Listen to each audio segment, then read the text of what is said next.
नमस्कार दोस्तों। Trading view pine script के इस ट्यूटोरियल में हम लोग ये सीखने वाले हैं कि एक मूविंग एवरेज स्ट्रेटेजी कैसे क्रिएट करनी है। चलिए कोड समझते हैं। यहाँ पे एक फंक्शन यूज किया गया है जिसका नाम है स्ट्रेटेजी, क्योंकि हम एक स्ट्रेटेजी बनाने वाले हैं तो इस बार हमने इस स्ट्रेटेजी फंक्शन का यूज किया है। पिछली हर एक वीडियो में हमने इंडिकेटर फंक्शन का यूज किया था क्योंकि हम लोग इंडिकेटर बना रहे थे, लेकिन इस बार हम लोग क्योंकि स्ट्रेटेजी बना रहे हैं हम लोग स्ट्रेटेजी फंक्शन का यूज करेंगे। इसका नाम मैंने दिया है moving average strategy. Overlay attribute को ट्रू रखा है जिससे कि ये स्ट्रेटेजी मेन चार्ट पे प्लॉट होगी, मेन चार्ट पे ओवरले होगी। यहाँ पे हमने क्या किया है, P A dot E M A function call किया है जिससे हमें एक एक्सपोनेंशियल मूविंग एवरेज मिलेगा। इस मूविंग एवरेज की लेंथ क्या है, 50 है, और इस मूविंग एवरेज को हमने चार्ट पे प्लॉट किया है। ओके। इसके बाद दो कंडीशंस बनाई है हमने, एक बनाई है लॉन्ग एंट्री के लिए और एक बनाई है शॉर्ट एंट्री के लिए। लॉन्ग एंट्री हम लोग कैसे लेंगे, अगर किसी कैंडल की क्लोज वैल्यू इस ईएमए के ऊपर होगी तो हम लोग लॉन्ग एंट्री लेंगे, बाय एंट्री लेंगे। और किसी कैंडल की क्लोज वैल्यू अगर ईएमए से नीचे होगी तो हम लोग शॉर्ट एंट्री लेंगे। ऐसी दो कंडीशंस यहाँ पे बनाई हुई है। ओके, इज लॉन्ग और इज शॉर्ट ऐसा नाम उन वेरिएबल्स को दिया गया है। अब एक्चुअल एंट्री कैसे लेनी है, देखिए यहाँ पे एक कंडीशन लगाई है, इफ इज लॉन्ग यानी क्या क्लोज वैल्यू ईएमए से ऊपर है। अगर हाँ तो हम लोग क्या करेंगे, एक फंक्शन कॉल करेंगे स्ट्रेटेजी डॉट एंट्री। ये फंक्शन क्या करता है, ये चार्ट पे एक एंट्री पॉइंट क्रिएट करता है, एक ट्रेड क्रिएट करता है, ट्रेड जनरेट करता है। इस एंट्री फंक्शन में हमें क्या क्या पास करना है, पहले एंट्री के लिए एक आईडी पास करना है, क्योंकि एक लॉन्ग एंट्री होगी, बाय एंट्री होगी। यहाँ पे मैंने बाय ऐसा नाम लिखा है इस आईडी का, आप चाहें तो कुछ भी नाम यहाँ पे लिख सकते हैं। और यहाँ पे हमें एंट्री की डायरेक्शन लिखनी है, क्योंकि एक लॉन्ग एंट्री होने वाली है, बाय एंट्री होने वाली है, इसलिए यहाँ पे हमने डायरेक्शन क्या मेंशन की है, स्ट्रेटेजी डॉट लॉन्ग। तो ये एक long entry long trade create करेगी ये फंक्शन। वैसे ही इफ इज शॉर्ट यानी अगर क्लोज वैल्यू किसी कैंडल की ईएमए से छोटी होगी, ईएमए से कम होगी तो क्या होगा, तो हम लोग strategy dot entry function call करेंगे। इस बार आईडी हम लोग सेल लिखेंगे, आप चाहें वो यहाँ पे लिख सकते हैं। और इस बार डायरेक्शन हम लोग क्या लिखेंगे, स्ट्रेटेजी डॉट शॉर्ट। तो यहाँ पे हमने एक short entry short trade create किया है चार्ट पे। ओके, आई होप आप ये समझ गए होंगे। चलिए अभी स्ट्रेटेजी को चार्ट पे ऐड करके चेक करते हैं। तो यहाँ पे हम लोग निफ्टी के डेली चार्ट पे हैं, यहाँ पे मूविंग एवरेज स्ट्रेटेजी हमारी चार्ट पे ऐड हो चुकी है। ये जो ब्लू लाइन आप देख रहे हैं वो 50 मूविंग एवरेज की लाइन है, 50 एक्सपोनेंशियल मूविंग एवरेज की। और आप यहाँ पर ढेर सारे एरोज दिखाई दे रहे होंगे आपको, कुछ ब्लू एरोज हैं और कुछ रेड एरोज हैं। ब्लू एरोज क्या है, बाय ट्रेड्स हैं, लॉन्ग ट्रेड्स हैं। और रेड एरोज क्या है, सेल ट्रेड्स हैं, शॉर्ट ट्रेड्स हैं। तो ट्रेड लिया कैसे गया है, देखिए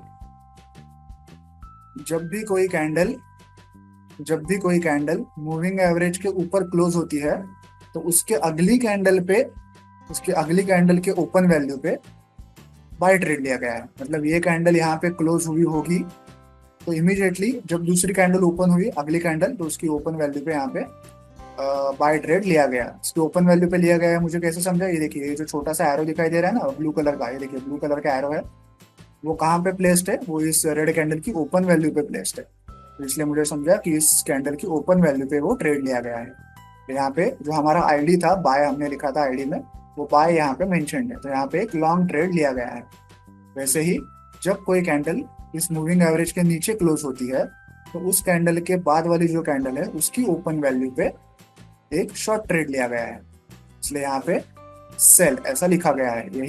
ये का सेल क्यों लिखा गया है, क्योंकि हमने हमारे आईडी में सेल ऐसा लिखा था। और ये जो ट्रेड है ये ओपन वैल्यू पे है, मुझे कैसे पता चला, ये देखिए जो छोटा सा ट्रायंगल है ये कहाँ पे दिख रहा है, हमें इस कैंडल की ओपन वैल्यू पे दिख रहा है, इसलिए हमें समझा कि इस कैंडल की ओपन वैल्यू पे वो ट्रेड लिया गया है।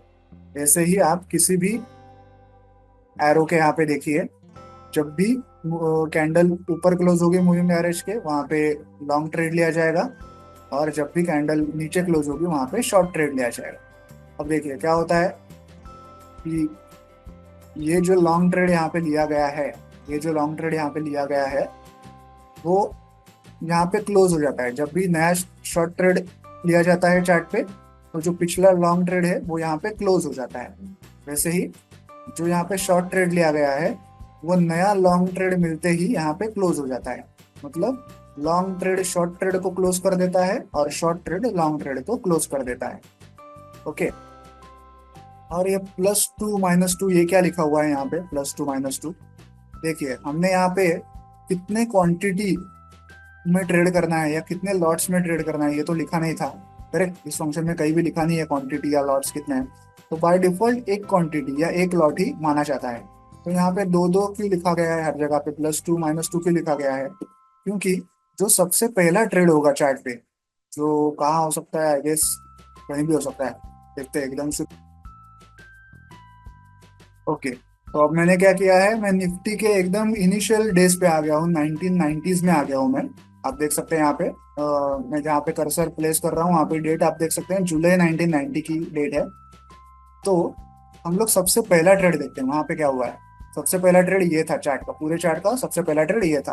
तो यहाँ पे हुआ क्या है, देखिए यहाँ पे क्योंकि मूविंग एवरेज यहीं से स्टार्ट हुआ था बनना, तो ये कैंडल जो है वो मूविंग एवरेज के ऊपर थी।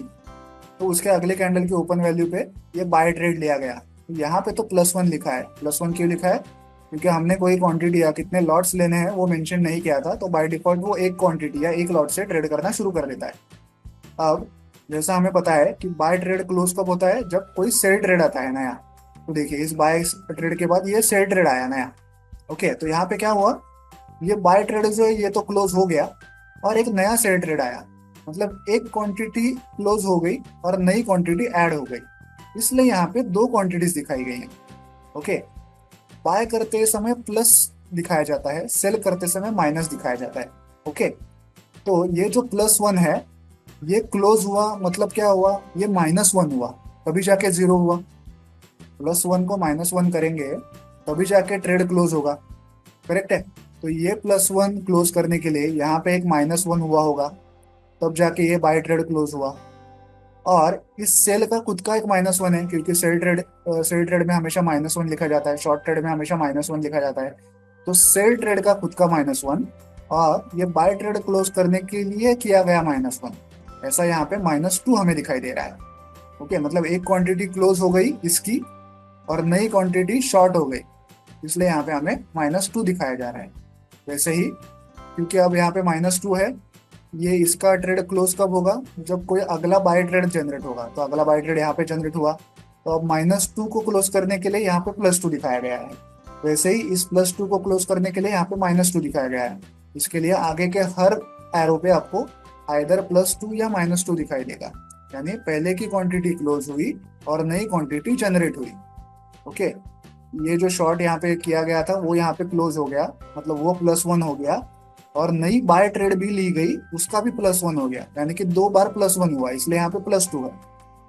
ओके, पिछली क्वांटिटी को क्लोज करने की एक क्वांटिटी और नई क्वांटिटी का ट्रेड लेने की एक क्वांटिटी, ऐसे यहाँ पे दो हो गई। वैसे यहाँ पे पिछली क्वांटिटी को क्लोज करने की एक क्वांटिटी और नई क्वांटिटी का ट्रेड लेने की एक क्वांटिटी, इसलिए यहाँ पे -2 हो गया। तो ये +2 और -2 कैसे आया है, ये आई होप आपको समझ में आ गया होगा। ये क्वांटिटीज को दर्शा रहे हैं, कितने क्वांटिटी ट्रेड किए जा रहे हैं उनको दर्शा रहे हैं। ओके, अब इसके बाद सबसे इंपॉर्टेंट पॉइंट, ये स्ट्रैटेजी तो हमने बना ली, ये स्ट्रैटेजी का रिजल्ट क्या है, कितने % प्रॉफिटेबल है, कितने ट्रेड्स लिए गए हैं, ये सब हमें कहाँ से पता चलेगा? ये सब हमें पता चलेगा इस स्ट्रैटेजी टेस्टर ऑप्शन से। आपको यहाँ पे क्लिक करना है सिंपली।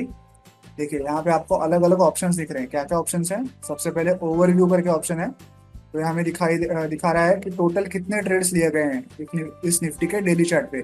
तो टोटल 527 ट्रेड्स लिए गए हैं। ओके, हमारा विनिंग रेट कितना है, 30% विनिंग रेट है, ऐसा ये हमें दिखा रहा है। प्रॉफिटेबिलिटी दिखा रहा है 1.7, ये क्या है, ये रिस्क रिवॉर्ड रेशियो है। ओके, मतलब 1 रुपया कमाने की, सॉरी 1 रुपये का रिस्क लिया हमने और उसके अगेंस्ट हमने 1.7 रुपीज कमाए, ऐसा इसका मतलब है। और क्या क्या देख सकते हैं, देखिए परफॉर्मेंस में क्या है। परफॉर्मेंस में आपको ये बता रहा है कि कितने ट्रेड्स लिए गए हैं, उनमें से लॉन्ग ट्रेड्स कितने थे, शॉर्ट ट्रेड्स कितने थे।